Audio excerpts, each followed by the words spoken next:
Here's Steve going to go này. burp Celeste. Này, bóp này, nè. Này, đây. Giỏi. Ok. Mi hôn. Giỏi. Hôn chân nè, hôn chân của Celeste á. Không kẹo, con câm tái của Celeste sao? Con câm tái Celeste sao?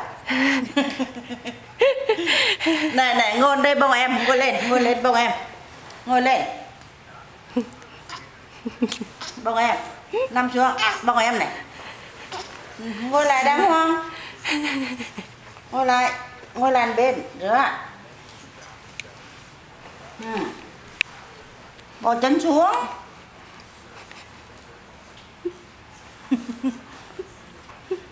Celeste.